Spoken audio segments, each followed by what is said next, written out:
Vatican had found in their secret archives dating back to the 1300s, a document called the Shin on Parchment, which was evidence that the Pope fully exonerated the Knights Templar from all of the trumped up charges that were brought against them, that culminated in the execution of the last Grand Master of the medieval Knights Templar order. And I thought, and it said that they were going to produce 800 of these documents, 800 of what you see there. Number one was going to be presented to the Pope of the day, and then 799 of them were going to be sold around the world. It also coincided with the release of the book, the Da Vinci Code. So there was a huge interest in the Order of Knights Templar with that as well, and I think that's why this made the newspaper today. And so I wrote to the Vatican, not knowing where it's going to go, whether I'm even writing to the correct address, registering interest in purchasing one of these documents. And the document, what you see there, I paid €5,900, which today is about $10,300. And never heard anything back. And then maybe 12 months later, I get a letter in the post from the Vatican saying, congratulations, you've been one of the successful, it was oversubscribed by a long shot, but when I registered interest, I was in the list of the top 799. In fact, I think this one's numbered 457 out of 799 in there. I was living in India at the time, and for those who are not familiar with India, it is a very corrupt country, and so having a document like this being sent to India, there was no guarantee that I would accept it, and given the fact that I can't just print off another one and send it off to me, I wanted to have it sent to Australia. Herein lies the problem. When you're purchasing a book that's worth 10,000 Australian dollars, the federal government wanted their take of import duty on it. So I had to jump, and that's the industry that I've spent the last 30 years of my life in, ports and shipping. So I had to jump through a lot of hurdles to avoid paying import duty on this document, including even flying out from Mumbai in India to be here present to sign all the documents away. So I'm happy to open these up. You can see that the quality of these documents, I don't know what it's been printed on, but you can see the age of them. This is a book on the whole story. Half of it, one side of it is in Latin, and the other side has been translated into English.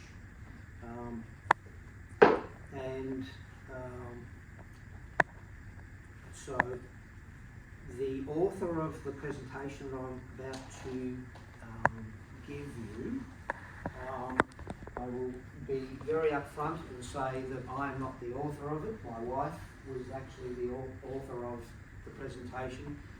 In her early days, before she retired, she was the global head of public affairs for the Ford Motor Company based in Detroit. Prior to that, she was the head of public affairs for Mercedes-Benz based in Stuttgart. But in her early days, she was an investigative journalist for the ABC on TV, television journalist.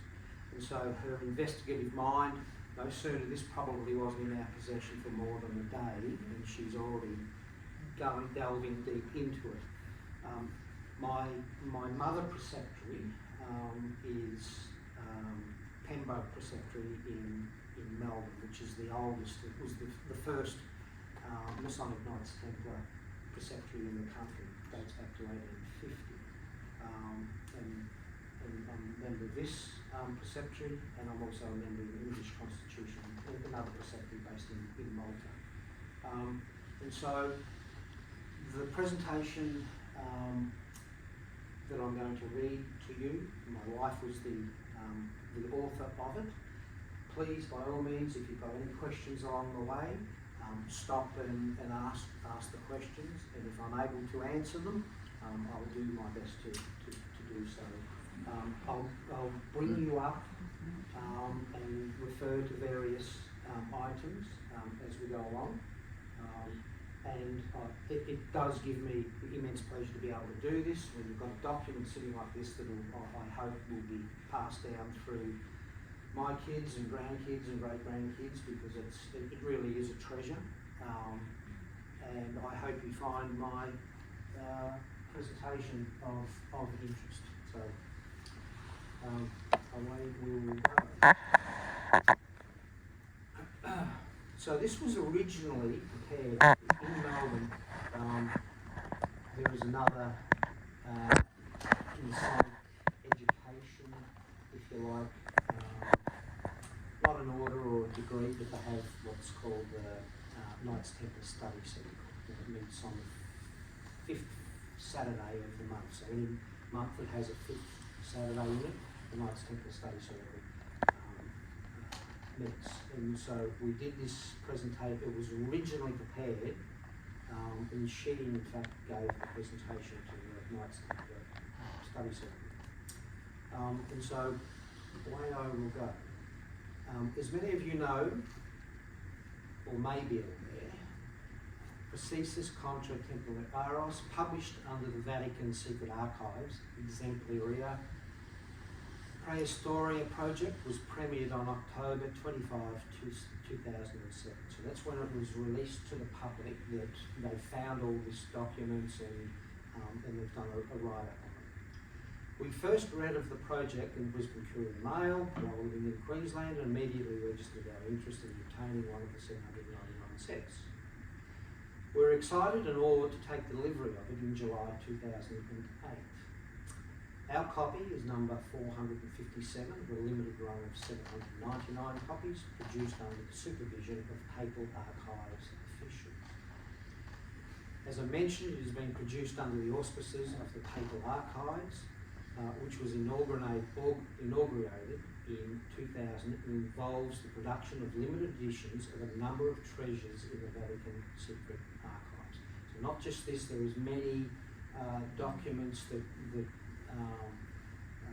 cut across the Catholic religion, dating back hundreds and hundreds of years that they're uncovered. And there was an Australian woman that was actually very deeply involved in the translation and the uncovering of all of these artefacts. The Secret Archives, founded by Pope Paul IV at the beginning of the 17th century, who's housed more than 1,000 years of history, an enormous store of knowledge on around 90 kilometres of shelves lined up along endless corridors. It has been described as one of the most amazing treasures of humanity. And for those that have visited the Vatican in Rome, you can see just what an awesome area the whole facility is. For some centuries, the Vatican documents are the oldest relating to those countries. The archives are of universal historical value, given that they hold documents which tell us the history of civilization across many countries, covering many centuries. The archives were opened to scholars in 1880. Under the Papal Archives project, a workshop has been set up to restore the documents and their bindings within the archives. Another highly specialised workshop was set up to recover and restore what has been described as the most important and richest collection of seals in the world. The project follows the ancient goldsmith, graphic and textile arts, and will, over time, produce facsimiles of some of the most important and precious treasures in the collection, including the seals, which will be chosen from time to time for the documentary importance of or special theme. These seals, 3 examples of which are facsimile, are exact copies of the original seals. Procesus contra Templiaros is the 3rd publication under the project. To the knowledge of the Vatican archives, only 4 precious dossiers written in 1308 remain from the Templar trials, together with a summary or notebook written by Clement V's orders, which it is believed was used by him in 1311 at the Council of Vienne, where a decision was taken on the order. The ancient, precious, time-worn documents had been originally neglectfully conserved in the Avignon archives and then in Rome.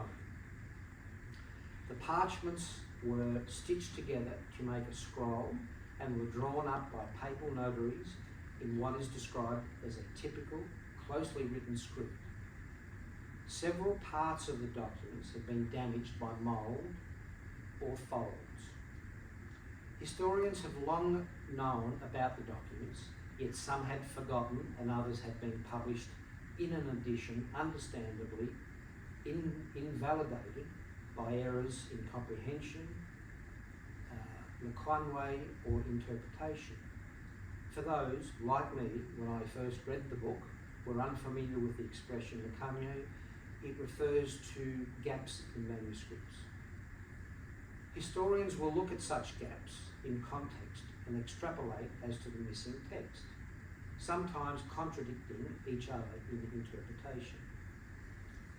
Living in Mumbai as we did, we had our own storage and preservation issues with our treasure, given the high humidity and heat and the months of monsoon where it is not uncommon for mould to form inside buildings and homes.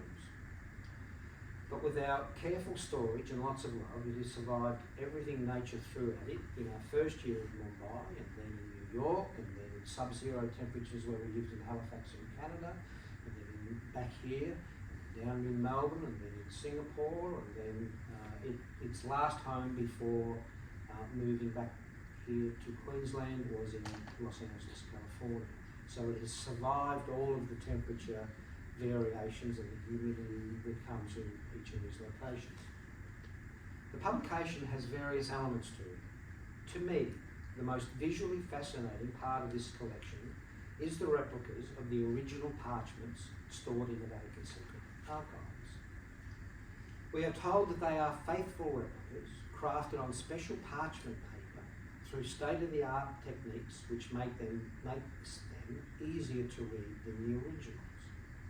The first 3 documents, which have the filing codes ASV, AA, ARM 208, 209 and 210, refer to the papal inquiry on the Templar order held in the French city of Poitiers. These are replicas of the surviving documents from an original body of 5 fabric-like rolls containing the confessions made to Pope Clement by 72 Knights Templar under interrogation from June 28 to July 2nd, 1308. In many ways, the centrepiece of this project, however, is the 4th parchment, 217, discovered, or perhaps I should say rediscovered, in September 2001. I think some of you are aware of the buzz around the emergence of the Chinon parchment. In this presentation, I will focus primarily on the contents of this document, which has put a whole new spin on Clement V's role in the fate of the Templars, and has surprised and delighted many Templar scholars and enthusiasts. Certainly, having thoroughly enjoyed so many of the written works around the history and fate of the Templars, including speculative books such as Born in Blood, I'm now deeply engrossed in the what-ifs that arise from this document. And in concluding this presentation, I will fill you in on some of the amusing consequences of this discovery and the more bizarre internet discussions that are in full swing. Some of your brother knights in other countries have even flagged legal battles based on this document. The following italicized section was accompanied by a walk through the collection, which was exhibited during the presentation. So the original one of the documents in the collection referred to as, you're going to have to forgive my Latin, I never learned Latin, although my wife learned Latin, and that's why she was a better person to deliver this presentation. Referred to as the Brogliasio, a sort of private agenda belonged to Clement V, but was erroneously bound with Avignon record number 48 addressed to Pope Benedict from 1334 to 1342. Edited on the order of Pope Clement V, the record contains abstracts from the hearings of the Templars which appear on the parchments. So when they went through the Inquisition and all of these trumped up charges were levied on the order, the results of those, the written notes on those inquisitions are all contained in these documents that you see on the table. There are many papal notes on the margins which are deemed likely to have been made by Clement V himself, as he and his collaborators were carrying out the hearings. Experts have studied known examples of his handwriting and compared it with the notes in these margins and have concluded it is very likely that they were made by him. According to the scholars involved in this project, these notes go a long way towards authenticating the conclusions drawn about the trial notes, in particular the Chinon parchment. The recovery of these sheets and the recent discovery of the Chinon parchment have opened up a new path of research to academics, which I will explore further shortly. The replica of the Pope's record sheets is made on paper from 100% cotton, manufactured by hand in Amalfi, Italy, using ancient methods, and I'll get those out shortly. Moving to the volume, this includes what has been described as the critical edition of the trial papers. The document study was carried out by Marco Mariano and Pier Piolo Piergitelli, and this edition is the outcome of further examination of the parchments and the register. It was carried out by collating the core text with previous editions by Schottmüller and Fink from the 19th century. The project involved meticulous and painstaking sifting of the original documents using the wood lamp to discover many pieces of text that were unavailable to previous publishers. Interesting, this is a technique which is most commonly used by dermatologists in assessing skin cancers and detecting skin damage. Digital, ultraviolet and infrared photography have also been used. Looking at the text, the complexity of the task is revealed in the formatting style. Missing text, recovered by wood lamps, is shown in square brackets. The lacunae in the text have been filled using round brackets. Parts of the text not legible today, but instead, on the strength of previous editions, are written in italics. A section focuses on the review of the Templar history and on the trial against them. It includes a foreword by Monsignor Sergio Pagano Prefetto, or legal officer of the Vatican Secret Archive. The critical edition was carried out by Marco and Pierre, supervisors of the Secret Archive. There is a substantial section written by Dr. Barbara Frail, encompassing, and you can buy books from her just on Amazon and the like, so they're quite interesting. Encompassing the historical facts on the trials, which is particularly fascinating reading for anyone with a strong interest in the lost history of the Templars. Dr. Frail, now supervisor of the Vatican Secret Archive, discovered the missing Chinon trial manuscript in 2001. In his introduction to the publication, Monsignor Pagano describes Dr. Frail as a renowned scholar of the Templars, praises her for her reappraisal of the Chinon document and her comprehensive historical investigation of the trial against the Templars, as well as her study of the documents. It is evident that the scholar does not stray from the content of the surviving documents, and does not indulge in any allusions or revisionism, either pro or contra the Templars he wrote. The volume is bound in parchment with golden writing on the front and back and has 256 entirely hand-sewn pages. The text is printed on pure cotton paper and the book outlines are hand-finished.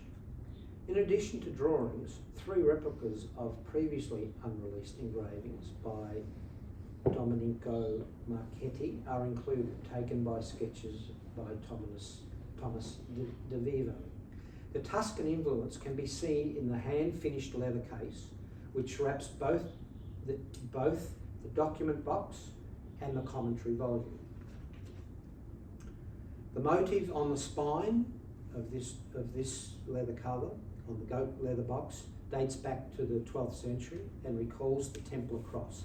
It is a replica of the chests used to store documents at the Vatican City Archive across the centuries.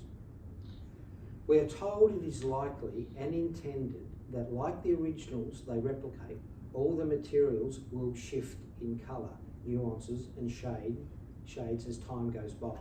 And the book at the other end, that's open there, when I close it you will see that it's already changing some colour to it. The collection also contains 3 wonderful replicas of the seals of the inquiring cardinals. These 3 wax seals replicate the 700-year-old originals in the archives belonging to Cardinals Colonna, La Chapelle and Fredo, the inquisitors involved in Pope Clement V's examination of the Templars. We are assured that they look identical to the originals. So these were the seals that the 3 cardinals that undertook the Inquisition of the Templars used to seal their documents. From right to left, Cardinal Colonna was Cardinal Deacon of the title of Saint Eustace. The seal, in a Gothic architecture setting, depicts St. Eustace under a tree before Christ, who appears to him before the antlers of a deer fleeing to the mountains. The saint's horse stands behind him. In the top register, there is a half-length figure of the Virgin carrying the Christ child, and the lower register shows a kneeling mitred cardinal. The original of this seal is apparently in good state of conservation. Cardinal Chapelle was the Cardinal Bishop of Praeneste. His seal, the original of which is in a poor state of conservation, partially depicts the crucifixion, flanked by the Virgin and St. John. In the centre, a saint carrying a palm stands between St. Peter and St. Paul. At the bottom is the framed half-length figure of the praying cardinal. Berenger Friedel was cardinal priest of the title St. Nereus and Achilles. The original of his seal is also in poor state of conservation. Also in a Gothic architecture setting, flanked by 2 high peaks, it shows the cardinal's patron saints carrying palms and the cardinal with his mitre is depicted kneeling in prayer. These reproductions were made from moulds kept at the Vatican Archive through a sequence of manual crafts, and the delicate coating phase was designed to dramatically age each seal 700 years. The official warranty document, which came with our treasure, was endorsed and signed in person by the legal pro tempore of the Vatican Secret Archive, who certifies the authenticity of each individual item produced by the Exemplar Protegosa project, including the limited publication run, the filing number, and faithful, accurate compliance to the original documents. And this is the document that I'm referring to here. So this is signed off with the number, and that's basically the certificate of authenticity.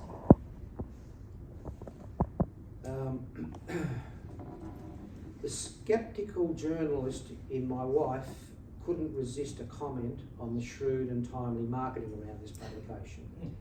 It can be no coincidence this publication came at a time of intense interest in the Knights Templar arising from Dan Brown's extremely successful book and the plethora of books and speculation that has emerged in the years following.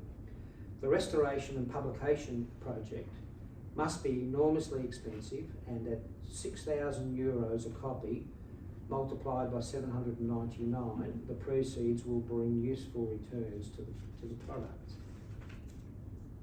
That was in euro too. I had a quiet chuckle when I noted the Monsignor's introduction, his congratulations to the screening in Venice, the distributors of the book, for outstanding sales results, which will hopefully boost other publications currently being considered.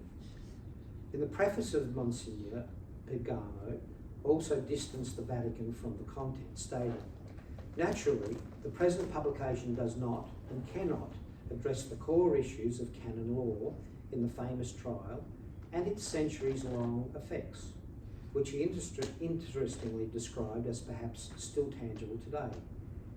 He continues that it merely presents, in adherence to the original documents and scientific results of the texts, the documents of the same trial, leaving it up to others, if they wish, to formulate their own judgments. Now let me set the scene of the Pope's initial involvement in the trials of the Templars. In 1307, the ageing Pope was suffering from a severe gastrointestinal disease, with high fevers and bleeding. Modern scholars have suggested that the symptoms may have been the result of cancer of the digestive system. He had removed himself from public life into the countryside near Paris in August to undertake recommended treatment. He asked King Philip IV, the Fair, not to send ambassadors to the Curia until he had completed his treatment. That is, not before the second fortnight in October. In the historical notes that form part of this collection, Dr. Barbara Frail states that after the completion of treatment, the Pope would have addressed all the issues of interest to the King, including disturbing rumours Philip the Fair alleged were circulating on the Brothers of the Order of the Temple. She states that the French King had repeatedly informed the Pontiff and other Catholic sovereigns about the libellous rumours, and his tactless actions had greatly annoyed Jacques de Molay, the Grand Master of the Temple. To quote the historical notes, the Grand Master of the Temple felt that he was targeted by a slander campaign and had sent a request to Clement V, asking the Roman Church to initiate a formal inquiry into the order, as he wanted to quash the sovereign's rabble-rousing tactics once and for all. On August 24, 1307, the Pope informed Philip the Fair that the Curia would resume work as soon as his treatment was over, and he and some of his trusted cardinals would officially open the papal inquiry into the Order of the Temple. The King continued to write to the Pope on the subject, and in September the Pope asked to be shown concrete evidence of the rumours the King appeared to be accelerating by his actions.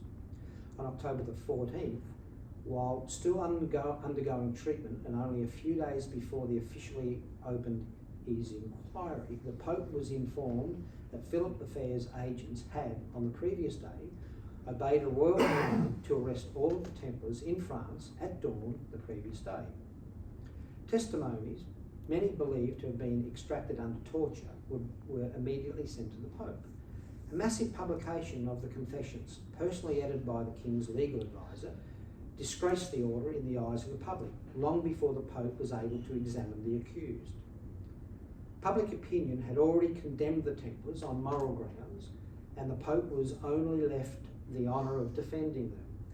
The Vatican scholars involved in this publication have expressed puzzlement as to why the French King so boldly infringed on the sovereignty of the Church and openly scorned its rights by ignoring its absolute jurisdiction in questions of faith, in this case charges of heresy brought against a religious order. They speculate that accommodating behaviour demonstrated by Clement V from the beginning of his papacy, albeit for political reasons, may have led Philip the Fair to believe that he would not oppose the suppression of the Templars, and that by forcing his hand the King would be able to enforce a swift solution. But the opposite was the outcome.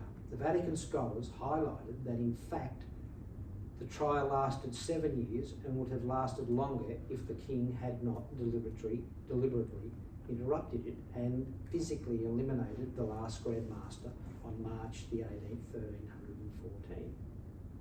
When he realised that the heads of the temple were not going to be condemned by the Pope, when de Molay was burnt at the stake, there had been no change of mind by the Pope, who had absolved him and other leaders of the order of 6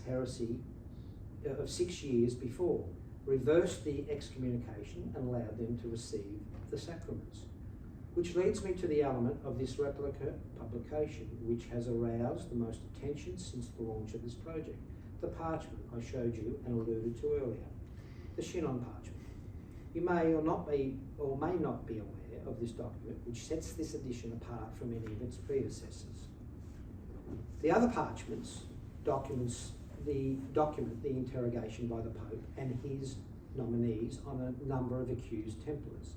Despite the king's boycott to prevent Jacques de Molay and senior Templars from appearing in person in front of the Pope, these inquisitions did take place in Chinon some weeks after the earlier Templar inquisitions by the Pope's team, and it is clear from the documents that Clement V considered the Chinon inquiry to be a valid part of the papal proceedings.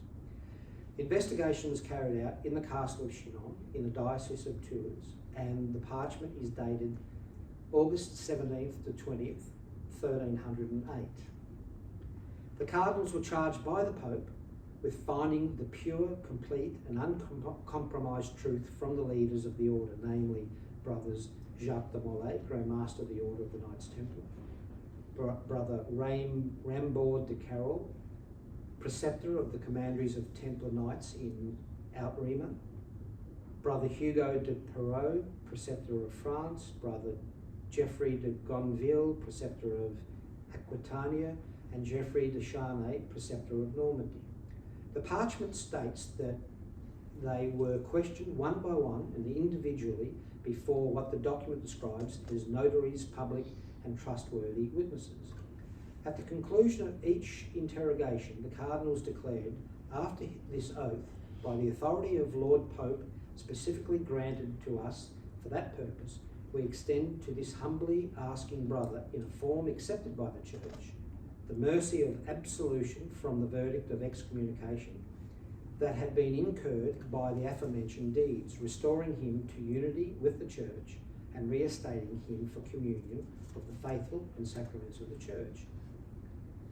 The content of this parchment clearly shows the Pope did not excommunicate the Templars. On the contrary, he ordered that they be released from the excommunication that had arisen out of canon law and church doctrine grounds. Secondly, to quote Dr. Barbara Frail, the discovery of the document clears the Order of the Templar from all far-fetched interpretation, depicting the order as a sort of cradle of occult and esoteric practices, and even possessing guarded secrets and alternative public truths to official Christianity. She proposes in this publication that if it had been known that the Pope had examined the Templars and judged them worthy of being absolved and receiving the body of Christ once again, perhaps the legends surrounding the Templars, in particular being involved in the occult, may not have gained a foothold. She describes the trial against the Templars as one of the most serious issues in Clement's papacy, and the disappearance of the Chinon parchments for several centuries as weighing heavily against the historical view of him, given that the parchments contained the proof that he had absolved the Grand Master and most of the dignitaries of the temple. She says that only direct testimony of the inquiry was available until 2001, and the fact that the original was missing made scholars doubt it had really taken place, especially as the trials ended with the dissolution of the order and the burning at the stake of the last Grand Master. The Pope himself died not long after the death of Jacques de Molay. Although the Chinon parchment came to light in 2001, Dr. Frail says in reality it was not actually missing, as it had been recorded in the inventories of the secret archives. However, she says its full value was only able to be restored after it had lain hidden for centuries within an old archival classification which did not meet modern research standards. Works by German scholars Konrad Schottmüller and Henrik Fink were published long before an accurate inventory of the collection was available, and for years it was believed by those who devoted themselves to study of the trial that all the important material had already been published. As I mentioned to the study circle group when we walked around the replicas, Dr. Frail, while a PhD student, discovered the Shin on parchment in the Vatican secret archives, but says it took her about 6 months to fully grasp that it was real.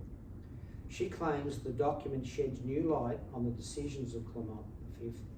He interrogated the prisoners personally and, she says, was convinced that the charges of heresy made by the king against the Templars were basically unfounded, even if, and here's the kicker, the Templars were in a state of guilt resulting from widespread scurrilous practice that had become part of the traditions.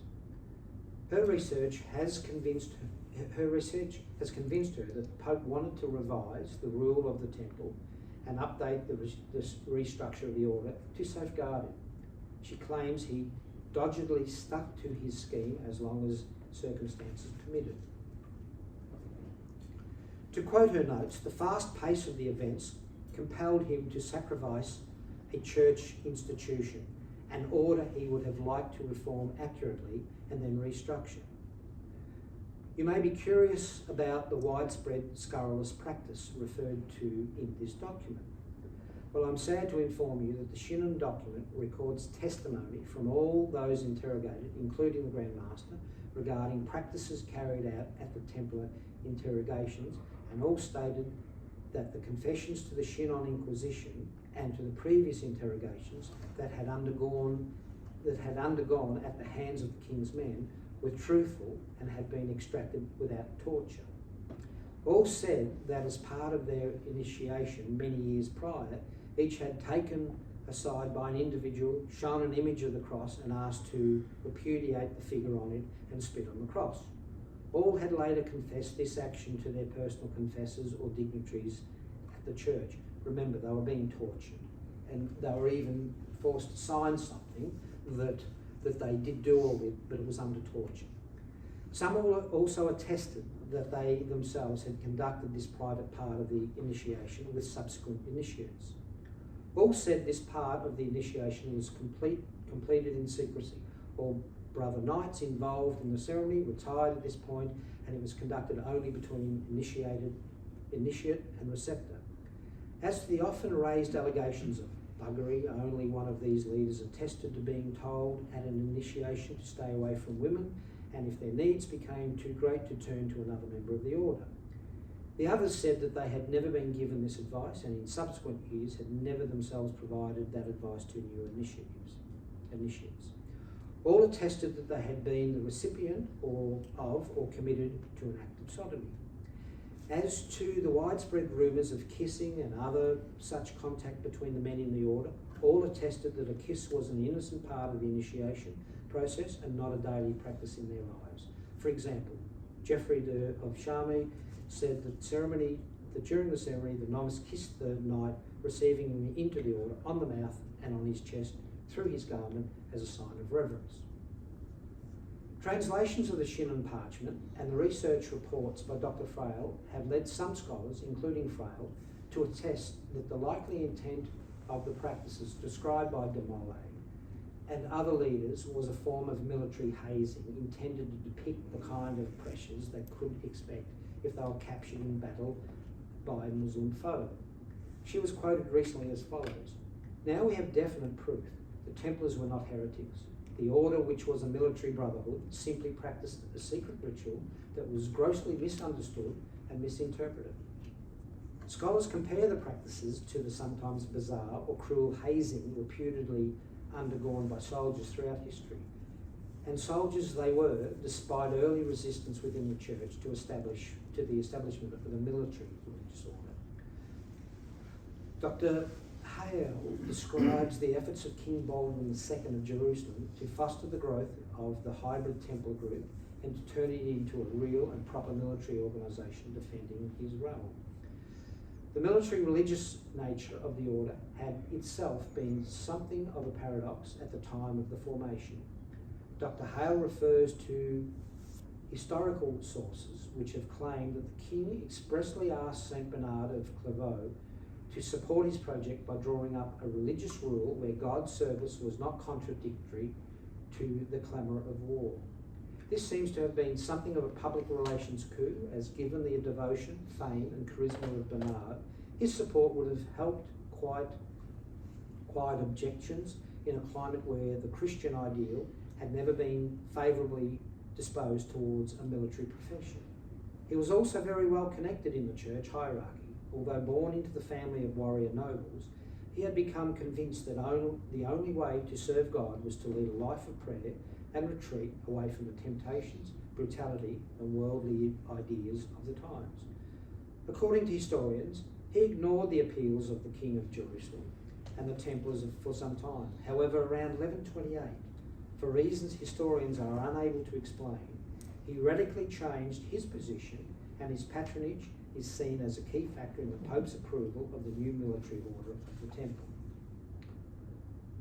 It seems ironic that the hard-won military religious paradox may have led to such hazing traditions that enabled Philip the Fair, very likely in a bid to absolve himself of huge financial debts to the Templars, to find a hook on which to hang his destruction of their reputation and to generate the climate of public opinion which enabled their arrests and subsequent executions and the disbanding of the order. Which brings me to another interesting point raised by Dr. Frail in her historical notes in this publication. In her examination of the documents, she has come to the conclusion that, rather than abolishing the order, Pope Clement effectively airbrushed it. To quote directly from her historical notes, which form part of this collection, Clement V decided to do away with the order of the Temple, not by using definitive judgment, by decreeing the irrefrangible perpetual ban of using the names, wearing the habits and bearing the distinctive sign of the Templars on pain of automatic excommunication of anyone who called himself a Templar thereafter. The decision to do away with the order was made through a papal bull issued at the Council of Vienne on March the 22nd, 1312. She says it is curious that the Pope did not use a verb able to express radical and irreversible elimination. For example, extinguere, delere, abolere, abrogate, extinguish, cancel, abolish, repeal, that convey strong rejection, she says. Not even the most neutral seizure that he had used earlier to indicate the case of other suppressed religious orders. Instead, he used the multifaceted verb tolere, that in the Latin of the period had a multitude of meanings and was even used to say taking a wife. She had other scholars involved believe there is no doubt a canon law expert of the calibre of Clement V. The members of the council and the papal chancery all had excellent command of the language, hence it is likely that the adroit choice of words was deliberate. By banning everyone from continuing to use the name and the distinctive symbols of the Templars, the Pope effectively airbrushed the order of the Temple out of the world of its era, and by doing so, acceded to the King's request to do away with it. Nonetheless, the Pope's refusal to issue condemnation meant the judgment of the order remained pending. The long trial conducted to decide whether the Templars were guilty or not guilty did not come to its natural conclusion, as the Pope used his supreme authority to disband the whole order. There was now no such thing as the Order of the Temple, but only many former Templars. The Church was no longer obliged to issue the unequivocal verdict of guilty or not guilty, and face the endless ensuing problems no matter the verdict. The course of action adopted, the advantages clearly outlined by Clement V, created a very singular scenario where the Templars were left dangling in a sort of judicial limbo. Furthermore, the explicit refutal of the charge of heresy theoretically did not rule out the possibility of annulling the decision and even of reconstituting the order of the temple. It would be possible and not really difficult to evoke an administrative measure, especially one dictated by the contingent needed to safeguard the church, whereas another pope would hardly have decided to abrogate a condemnation for heresy pronounced by a previous pope against what the order, against that had been made against the religious order. So, in final here, now before I conclude, a brief discussion on the reverberations of the Shinon parchment, particularly in the crazy world of the internet chat room. As you would imagine, the publication of and publicity surrounding this project has created quite a buzz around the world, with the conspiracy theorists currently going crazy online. So if you think back to the days of when Dan Brown produced his document and the internet went crazy with who are the Knights Templar, what are they, and the likes, there was a lot of conspiracy theorists that came about.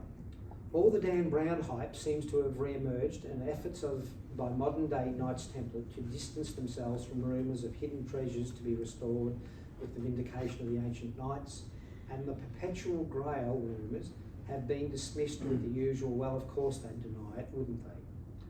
I was highly amused by the posted comment by one wag who wonders tongue-in-cheek what a Grail would be worth in today's value, taking into account 700 years of compounding interest. But the prize for most out there reaction must go to the Spanish Association of the Sovereign Order of the Temple of Christ, which has launched a legal battle in the Spanish courts demanding Pope Benedict recognise the seizure of assets worth 100 billion euros. I'm nearly there. Got the Knights and Filiate and guests.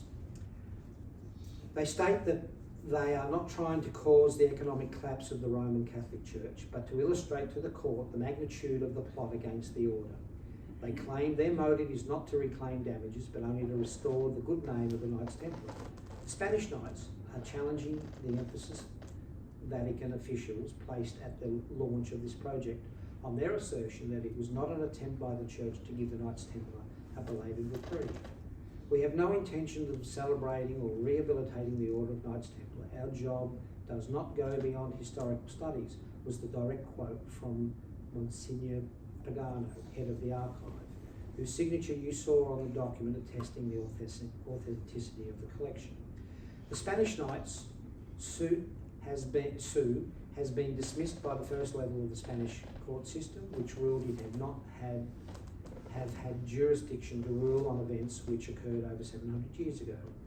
It is now before a higher court, but the question is already being asked: how can this modern group lay claim to the assets of an ancient Templars without proof that today's Knights Templar have any links at all to the originals? Perhaps individuals with a clear bloodline to executed Knights Templar would have a better chance. My own tongue-in-cheek comment is that long after their deaths and the confiscation of their treasures, this publication has enabled the Vatican to continue growing rich on the fabled Templar treasure. Now, as an appendix, modern Knights Templar will be interested to hear that the Vatican newspaper recently published a copy of a prayer apparently written by a Knight Templar in captivity in France. Scholars say the poem further underpins that the Knights Templar were devout Christians. I have appended their prayer and its translation below. Now, I'm not going to read or struggle reading 4 paragraphs of Latin, but in here it was translated to English. And so I will finish my presentation before I invite you to come up and have a look or answer any of your questions. The translation in English to this prayer that was apparently written by a Knight Templar in captivity in France goes as follows in English. May the grace of the Holy Spirit be present with us. May Mary, Star of the Sea, lead us to the harbour of salvation. Amen. Lord Jesus Christ, Holy Father, eternal God, omnipotent, omniscient Creator, bestower, kind ruler, and most tender lover, pious and humble Redeemer, gentle, merciful Saviour. Lord, I humbly beseech thee and implored thee that thou may enlighten me, free me, and preserve the brothers of the temple and all thy Christian people, troubled as they are. Thou, O Lord, who knowest that we are innocent, set us free that we may keep our vows and your commandments in humility and serve thee and act according to thy will. Dispel all those unjust reproaches, far from the truth, heaped upon us by the means of tough adversities, great tribulations and temptations, which we have endured but can endure no longer. Omnipotent eternal God, who has so loved the blessed John the Evangelist and Apostle, that he reclined upon thy bosom at the Last Supper, and to whom thou revealed and showed the mysteries of heaven, and to whom, while suspended on the holy cross, for the sake of our redemption, thou commended thy most holy Mother and Virgin, and whose honour our order was created and instituted through the holy mercifulness, deliver us and preserve us. Thou knowest that we are innocent of the crimes that we are accused of, so that we may take possession of the works by which we may be guided to the joys of paradise through Jesus Christ our Lord. Amen. So that is the presentation. I hope I didn't speak too fast or I rushed it at all, but I would certainly invite you to come up and observe, have a look if you want me to open something or some glasses. Sure. Yes, sorry, a question which may turn into a ball. The legal challenge by a modern order of chivalry, is that, did you say Spanish or Portuguese? Yeah, okay, that's interesting. Because the Order of Christ in Portugal claims to be a extension or a rebrand to the King of Portugal around that time. I think even Dan Brown touches on this in his book, but I was Googling at the same time you were talking, and the King in Portugal at the time, because of effectively the help with the Knights Templar against the Moors previously, just went rebrand Order of Christ. Most of the regalia stayed the same. They kept their land, and in fact they're the same order that sailed with Columbus to the New World. It's the cross battalions on the ship and all that sort of thing. You know, 300 years later. That may be so. This was dated 2009. Yeah. So this was a snapshot in time of what was going on with the Spaniards in the Spanish courts. So since then, the Portuguese have probably mounted something as well. Yeah, interesting. Interesting. Whereabouts are the papal archives, given that there's the catacombs under? In the basement in the Vatican in Rome, and I've seen a documentary on TV on the Vatican archives, and it's in a dust-free setting. It's humidity controlled. It's fully climate controlled. People that are in there are wearing, it's as if somebody's got Ebola disease walking around. So they don't want a repeat of this anymore, of mould and the So it must be quite a few layers, because I've known people that have seen the catacombs.